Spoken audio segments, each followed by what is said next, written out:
thank you for joining us today at Research and Beyond, a podcast that believes science should be accessible to all and its communication is rather necessary. I would like to have your word on how do you feel about joining our podcast today and a little bit on your experience in this whole science communication journey. Yeah, thank you. Thank you very much for inviting me to your podcast. Very excited. I was not aware of this podcast, which talks about many issues related to science. So a little bit of myself, based in Dubai, working for Clarivate for the past decade. And I work on different territories focusing on Europe, Middle East, and Africa. I'm also a researcher at CWTS, so it's the Center Science and Technology Studies in Leiden University in the Netherlands. And I'm really interested in how science works, how it is produced, how it is communicated. So I do study different aspects related to science. And there are many things that can be said and should be covered.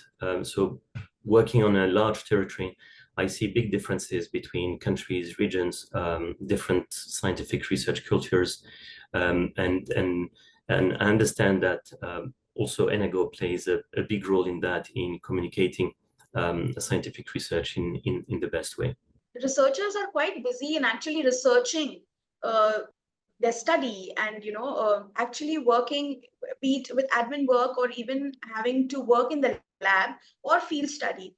Writing is not really something that they should put so much of time in as well, and especially if you are not well versed with the kind of guidelines that the journal has provided you with, the higher chances of it even being desk rejected, not even clearing through the peer review process, let's say. Yep.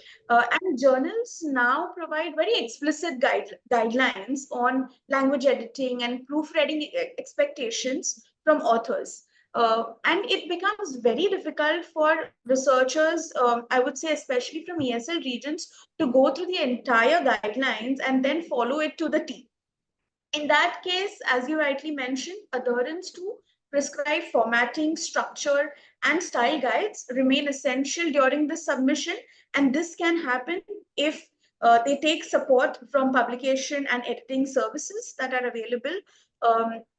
This actually increases their chances of getting published as well in the said journal, and it's the editor's job, which they are proficient at and also are subject matter experts in terms of making sure that the meaning or the message that you're trying to convey from that research is nowhere altered. The message is going the same way. Certain guidelines that are supposed to be followed and avoids from rejections from the journal, and also makes your peer review process easier. That's the job of an editor or a proofreader. And that makes it easier for us to, for researchers to make their research more accessible also on a broader platform. As we speak of editors, human editors who have proficiency in the language, we are also talking about certain online and AI tools that are coming up, and people resorting to generative AI in terms of writing their articles or working around and understanding the proofreading or just editing it themselves. Do you think we should really depend on these AI models such as ChatGPT to write our manuscripts or edit it? Because in my opinion, and as much as I have studied and worked with the model, I don't think it is the writing assistant for researchers. Definitely, of course you can draft your emails with it, of course you can just write a short essay maybe, or get a summary of whatever you've written, but I don't think researchers should definitely not use ChatGPT. What is your opinion on that? Yeah, so I think it's still a bit early because we know, you mentioned ChatGPT or generative AI overall. Now we're talking about text generated by a machine. Is not perfect, right? So we know that it creates hallucination, which may sound correct, but they are completely wrong. I think AI-based tools, so ChatGPT, which is generating text, is very different than an AI tool that helps you to check your grammar, right? Or to check your spelling. So I make an important distinction here. We have that in Microsoft Word, right? So we have the spell check, and it's very old system, right? And you have other systems that help you to check your grammar, check your spelling. So these different tools are very much different than ChatGPT or LLMs, large language models that generate text. I think if they're used correctly, such tools can help ESL researchers correct and improve their manuscript, but that doesn't mean that we should rely fully on these tools. Like they're not there to replace the author or the scientist. But again, in terms of editing, grammar, spelling, I think the online tools, or the tools that you mentioned, they already provide some good results. Having said that, I think there's an important but, or however, that those tools are not ready. And we've seen some cases. We've seen some manuscripts where, or some even publications where, where it was clear that the authors generated text directly from the system. And well, I'm not an expert in the fields of those researchers, but I also tried myself generate some references that look good but don't exist at all, right? So again, I see it as a tool, as an assistant, but not as a replacement for someone who's gonna read, write text, scientific text, that is something that you can trust. But in terms of improving the clarity, again, the spelling, grammar, I think it does, or the editing, I think it can do a good job. I'm not so sure about the translation, because translation is a difficult job. So generating text is a difficult job. Translating it, and we all know about, yeah, this is Google Translate, right? And the translation is not 100% accurate. So going back to one of my points, where you have someone from India or from North Africa who doesn't speak English and writes the paper in native language and wants to translate it, I wouldn't recommend using an automated translation service as much as possible, because translation is also expensive. But it does exist. Editing services or professional services do provide translation, making sure that the scientific words are correctly written. I tried recently and with a text from English to Dutch, and I came to know, I don't speak Dutch, but I came to know that the result was quite poor. So I dropped. I thought, okay, I'm not gonna translate from English to Dutch in this way. But yeah, the online tools and resources, I think they're improving, but as I said, it's still early, and as they're being trained, we might see some good use cases. But again, that also comes with, creating awareness where you don't rely fully on these tools. You have colleagues, you have peers who can improve your manuscript, your writing, and you have professional services as well who can help. And relying only on the machine is probably not the best way to go. But yeah, these are my thoughts. Again, I think it's still early, but some tools are quite impressive in terms of text generation, but also in terms of image generation. But that also comes with some problems. We've seen some editors or some publishers coming with policies in terms of using ChatGPT, for example. They're quite clear on how they should be used, how they can be used, and if they're used, it should be mentioned in the manuscript. But we've also seen some misuse of those tools. Thinking of some cases of images that were generated by generative AI, and again, those images were completely, I would say, fake or not reliable. So yeah, still early. Those tools, they shouldn't be ignored, but they should be correctly used, with care, and they shouldn't replace the writer. I see them as assistants, again, in terms of grammar checks, structure, um, spelling. So in this sense, I see them as quite powerful tools. Very well said, Jamal, and I absolutely agree that we cannot depend on such generative AI for writing our manuscripts completely. However, we can use them to check our grammar here and there. But I also believe that these tools are built on a large open access data that is easily available on the internet.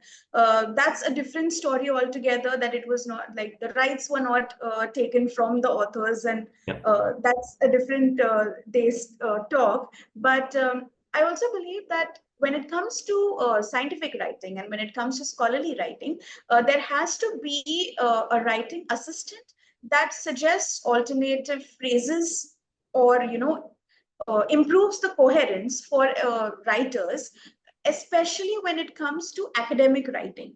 So there are very specific tools such as Trinka AI. So Trinka AI is typically only curated for academic writers.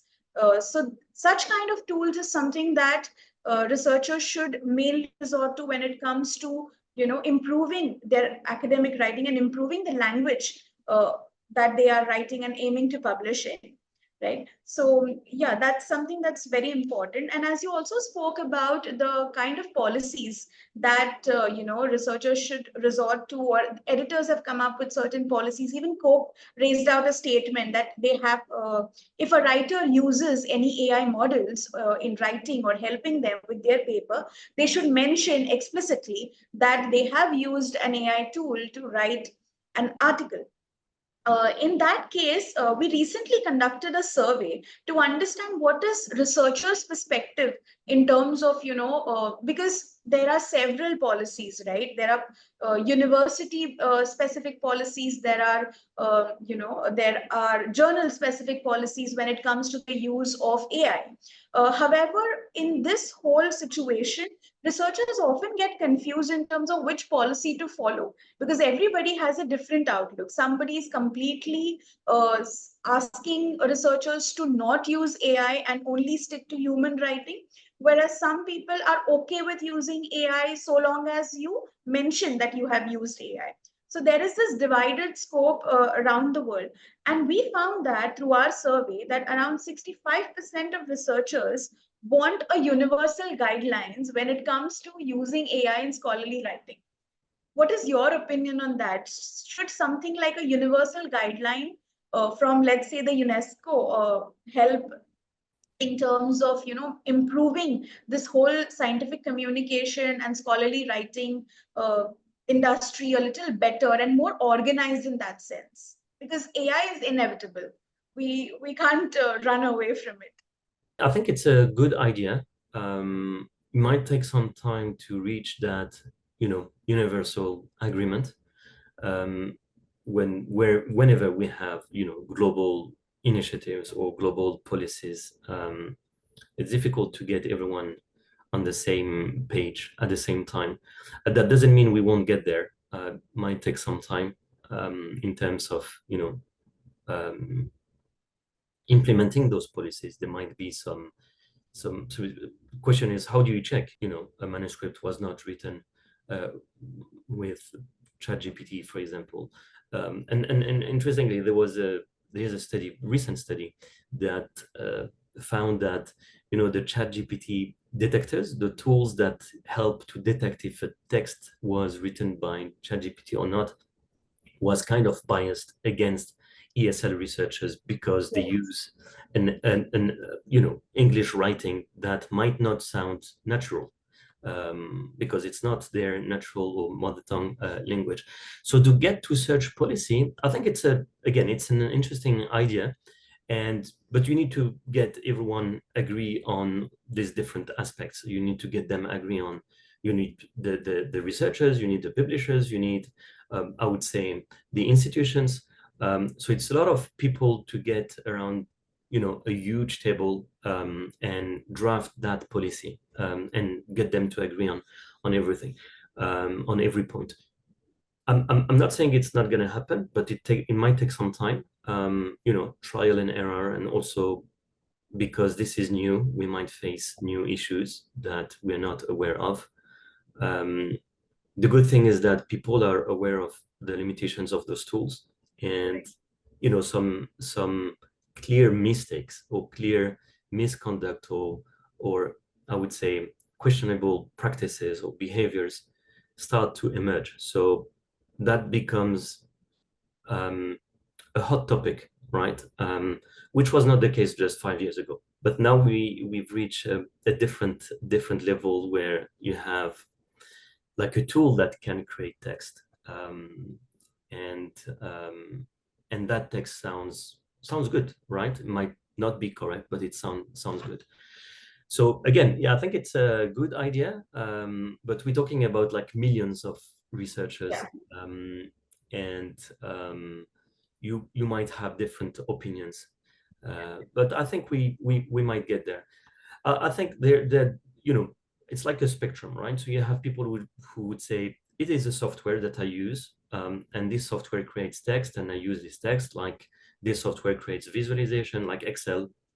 You don't mention that you created this chart with Excel, but you use the tool to create a visualization, like a chart or whatever, right?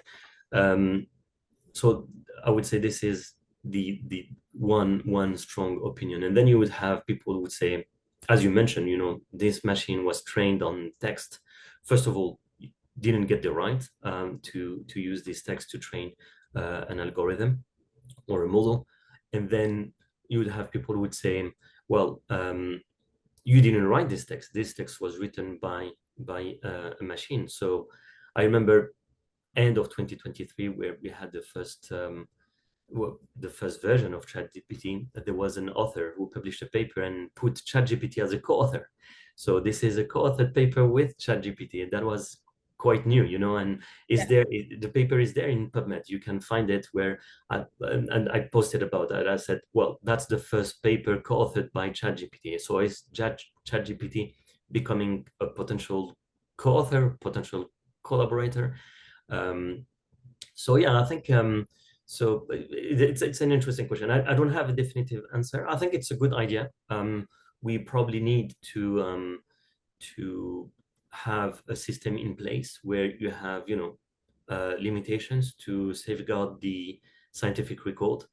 Otherwise, we already get lots of publications that you can't read all the publications. So I guess with those machines, and we've seen that, it's like having a boom of papers, boom of publications, but also a boom of retracted and retractions, right? Retractions from journals, from publishers, and of course from scientific databases. So interesting times, but I don't have. Again, it's a very interesting idea. I think we should have something like that, but we need to agree and be as flexible as possible, and try to take ideas from all sides, so that we use the tool in the best way as an assistant and not as a replacement of researchers. I agree that it's still far and we are not there yet. And in terms of setting very stringent and standard universal guidelines when it comes to using AI tools for scholarly writing, of course. So, but I think it will be as much as easy it is to use AI tools to write your articles or help them in making your articles better. All of us, including ESL researchers, need to be more careful in terms of using and integrating such AI tools, especially when it comes to data privacy and understanding how secure their data is, because it's an unpublished work. that you are putting into a system. So it's very important for all of us to be aware of the kind of data privacy rules that are set. Generally, these AI tools very much clearly mention how your data is going to be used, stored, and all of those things. So it's very important to be aware of whenever you are inserting any kind of data or information into a system, you know where it is going and how it is going to be used. Is it going to be used to train the model again? Then Yep. you would never know. Somebody else has already published a research paper that you've written. Uh, Yep. you just have no idea, because as you also earlier mentioned, there's a lot of hallucination, there's regurgitation of a lot of data when it comes to generative AI. So these are some of the concerns that we need to be rather careful about. These are very nicely put up insights from you, Jamal. One of the things that I would also like to add from my end is there has to be certain measures from universities and institutions when it comes to providing training to ESL researchers, especially. There needs to be, so in terms of science communication, a lot of universities and institutions have a core subject as science communication as part of their master's and PhD programs. However, certain workshops and training webinars need to be given to such researchers so that they are much clearer in terms of getting out there and probably writing the papers themselves as well, with the assistance of, let's say, some AI tools which are extremely curated and designed for academic writing themselves, right? So thank you so much, Jamal. And in Welcome. closing of this, yes, in closing of this session, I would like to close it with communicating science effectively on global platform is definitely a multifaceted challenge for ESL researchers or otherwise, but understanding their audience, being mindful of cultural differences, adhering to journal guidelines, and leveraging available resources or services, the publication support services or editing services, and even collaborating with other researchers in terms of international collaboration should also be considered by all of us.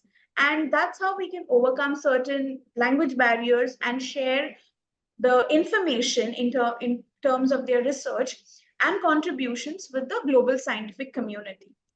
I think that's all for this episode of Research and Beyond. Until then, keep exploring, keep questioning, and keep communicating your science. Thank you so much. Thank you.